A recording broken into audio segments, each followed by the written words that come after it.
Well, okay, so all of these have been deprimed and initially sized with the first die. So now what we have to do is prime them. So you verify in your book, again, what primers you're supposed to be using. In this case, it's Magnum small rifle primers. Yes, I know this is a handgun cartridge, but that's the primer it calls for. It needs a big charge to light off the 30 grains of powder. This is an extreme example, the 454 Casull. But anyways, so verify that you're picking the right primer.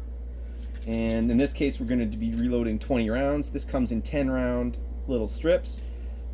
You get them ready. Now this little device here, you don't need it, but I highly recommend it. Basically, you put it like that, you flip it, and now most of the primers are facing the right way. And if they're not, it has these little ridges on it, and you just shake it, and magically they all just align up.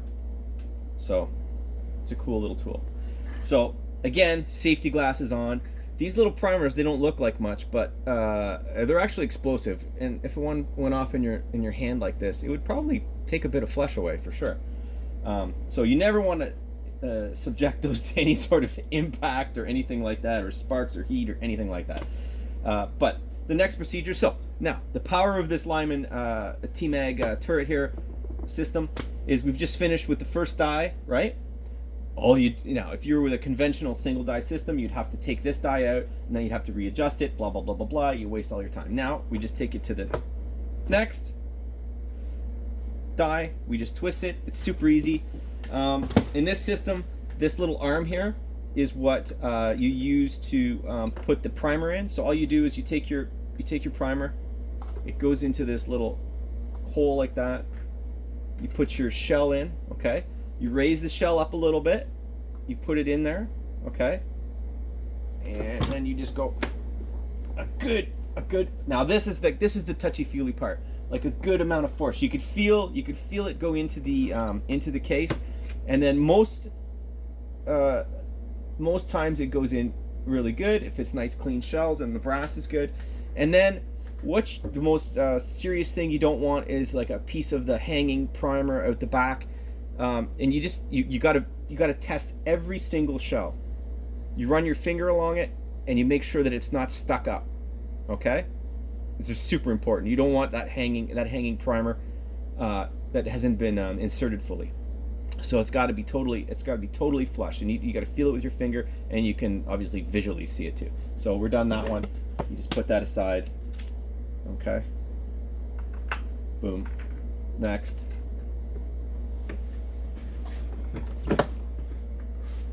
Oh, sorry. Also, run it through fully in this case.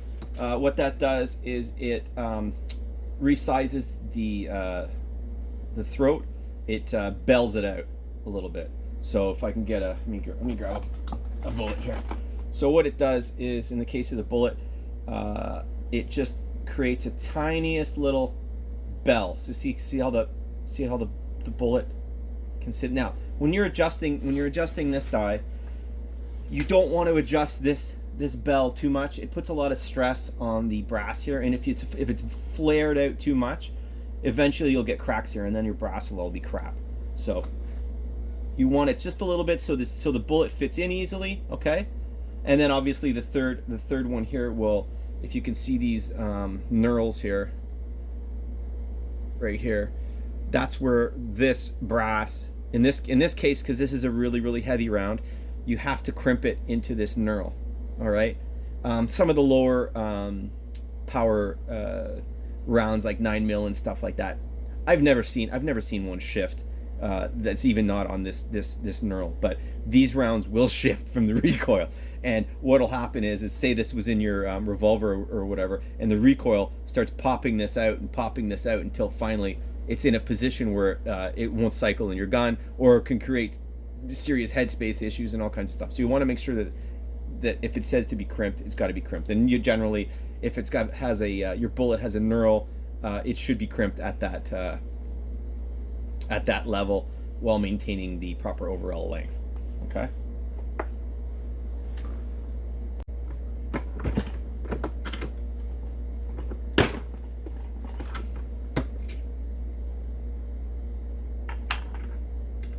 So now we're down to 19 bullets. But again, it's a lot of touchy-feeliness with the seeding of primers, because very small variances can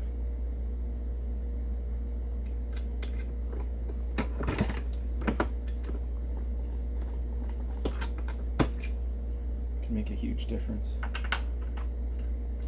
But you can see the kind of cycle times for each stage. You know, some of the stages later on are going to take a little bit longer. The next stage is putting powder in. So depending on what kind of powder delivery system you have, which I'll go over in a second, but this is the kind of cycling you can expect with this system. Now, obviously, if you're a big person, I won't say guy or girl, but if you're a big person, you can maybe, oh, now see, this one here does, no, this one doesn't want to go in. I don't know if there's a little something in there, some kind of goop. Get a little brush. Maybe there's a bit of powder or something in there. Anyways, okay, let's try it. Sometimes some brass, especially if you're collecting brass off the range, like 9mm or something, there's all kinds of crazy rounds that end up, oh, there we go, see, that went in, that end up at the range, especially some Russian, like surplus ammo and stuff, or never reload steel ammo either. Only use brass, it'll wreck your dies. So sometimes things just, you know, not everything is machined perfectly. So, and these tolerances are very, very tight. I mean, you can see, you know, they're very tight tolerances on all of this kind of stuff. But you can get a half decent kind of cycle once everything is set up.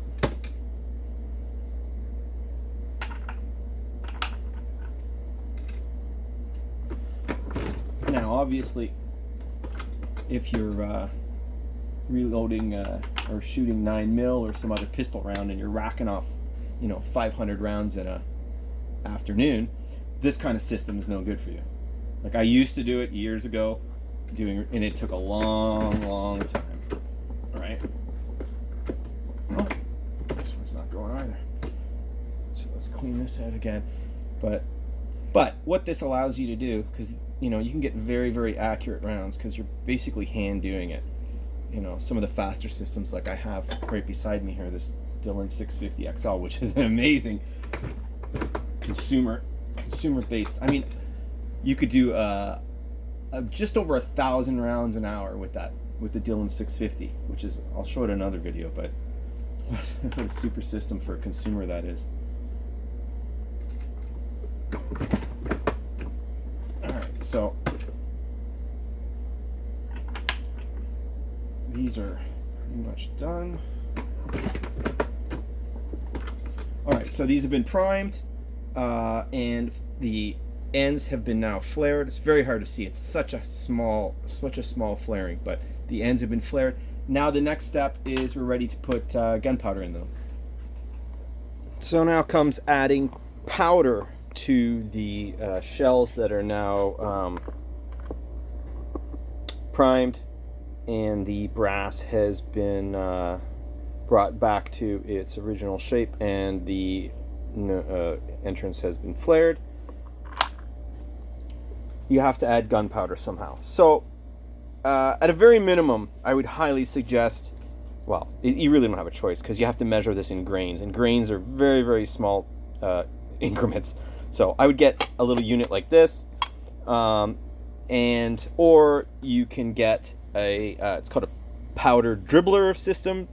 This is an auto one. Great unit as well. I still have no affiliation with Lyman. I'm sure the other brands are good, but way more quick. However, not as accurate as doing it by hand with this.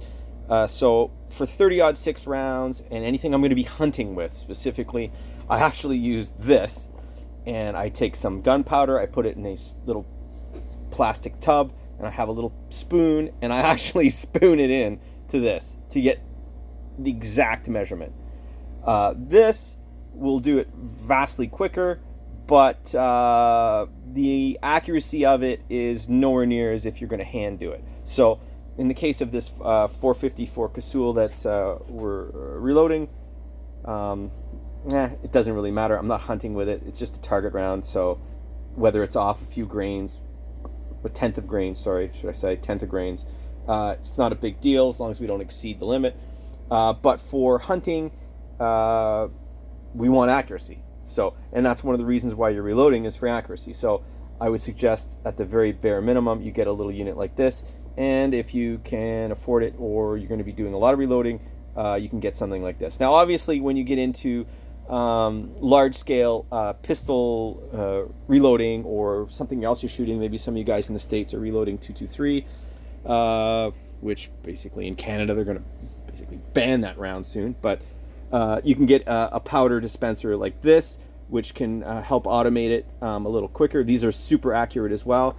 And then, of course, when you get into like something like a fully progressive system like this, this has its fully it's a fully auto powder dispensing system, which is that's a whole other system to deal with. But at the minimum, you're going to need a little unit like this to load powder.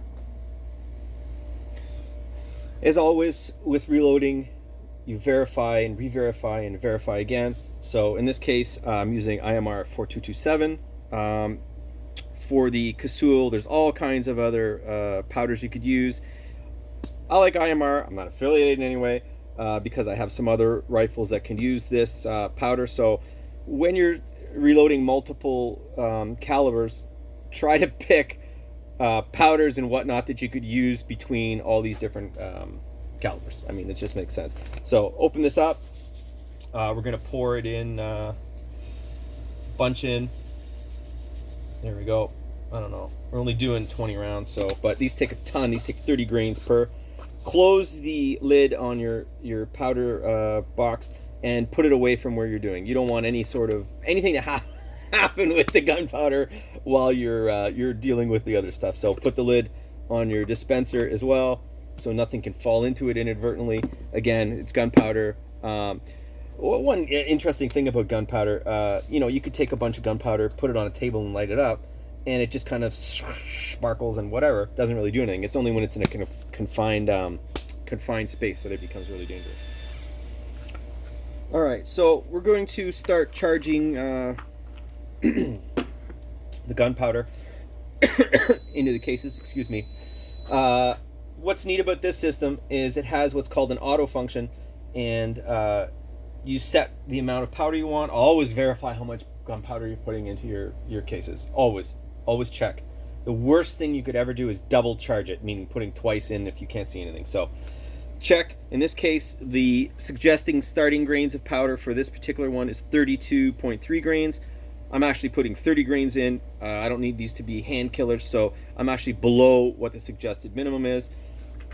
You take your powder and you just dribble it in. Actually, I have a funnel that does this better, so I'll just show that in a second. The next one. And then you put this back on, and it'll start up hopefully in a second here. It'll start doing the next one.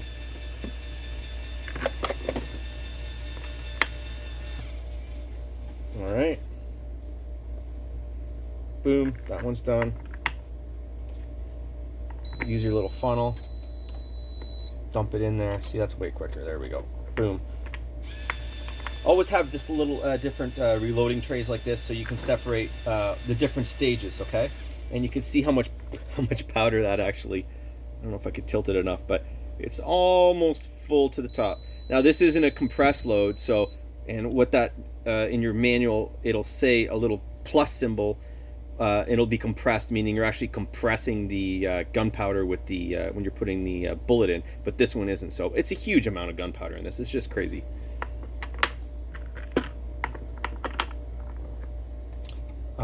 Now with this kind of round, it would be very hard to double charge it because the gunpowder would actually be overflowing out of it. But some rounds you could, like a 38 special, you could double charge it because there's tons of room. There's tons of room in the shell for extra powder. But you Just always just want to keep doing everything systematically.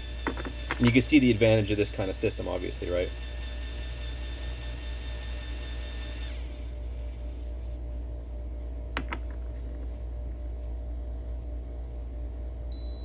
So this one seems to be accurate to 0.2 grains. So not super accurate, but again, this isn't a hunting round. This is a fun shooting at the range round. But for expediency's sake, this is a great little unit to have. Anyways, you get the gist.